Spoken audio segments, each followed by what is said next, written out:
week 4 summary. Now, moving on to the phase 1 summary.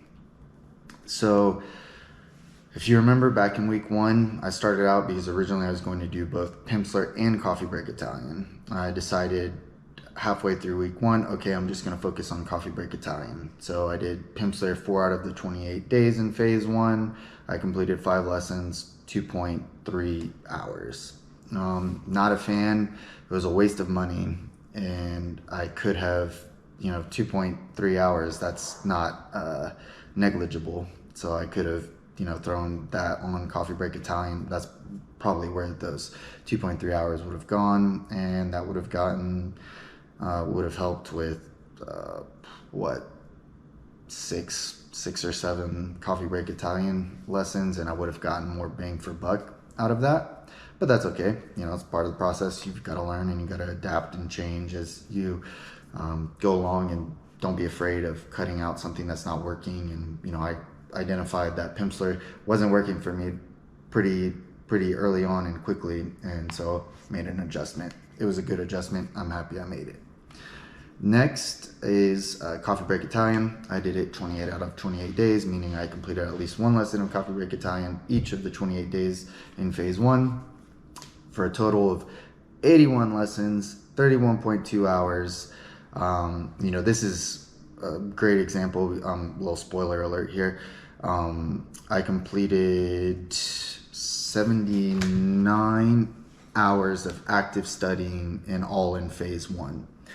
31.2 of those hours was purely from Coffee Break Italian, which is like 39%. So over a third, almost 40% of my studying was Coffee Break Italian, and 95%, I think maybe a couple of lessons of Coffee Break Italian I did outside of the car, but otherwise in general, Coffee Break Italian was all in the car, driving to the gym, driving to the store, driving to jiu-jitsu. And so, use that time that you've got. Like, that was 31.2 hours where I didn't have to go make time. That was time I already had in my day, in my month, available to me.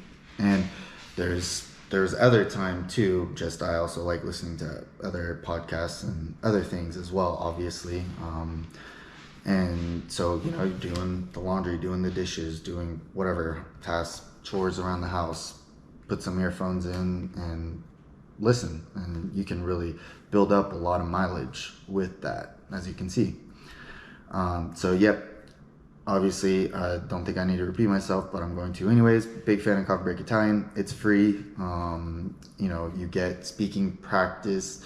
They really build you up from a base of absolutely nothing, where you're talking about from like, ciao, grazie, very simple phrases to, like, oh, where is such and such place, and where you're constructing sentences. And one thing that I really like is that they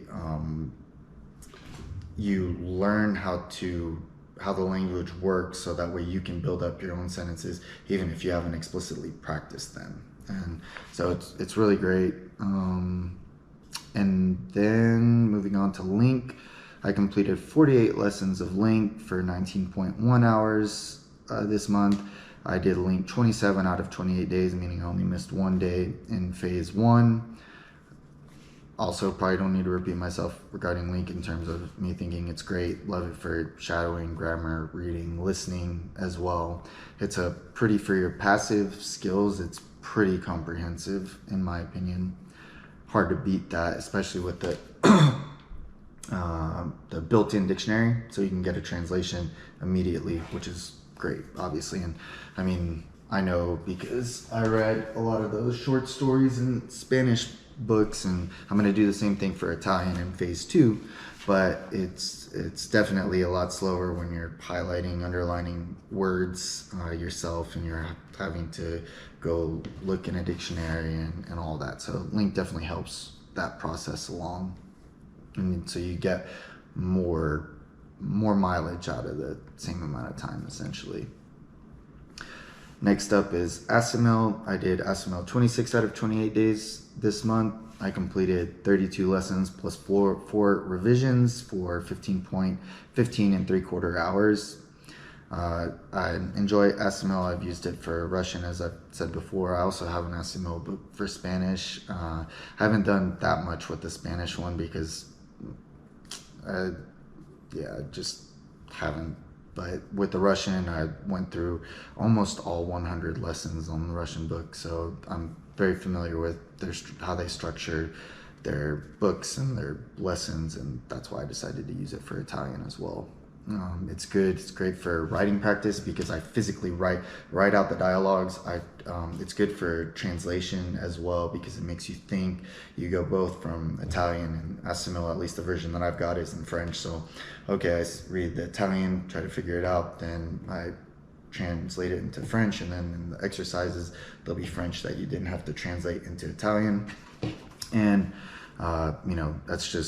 it's another type of exercise and tool. So when you've got this more holistic view of, okay, you're doing writing, translating, grammar, reading, listening through these different tools, well, that's where I'm getting a lot of the translation practices with ASIMIL.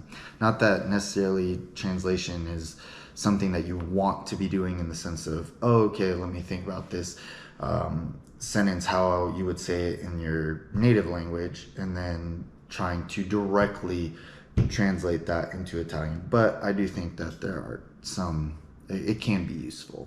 And then obviously it also helps with grammar and then little phrases like I had said earlier, un sacco di.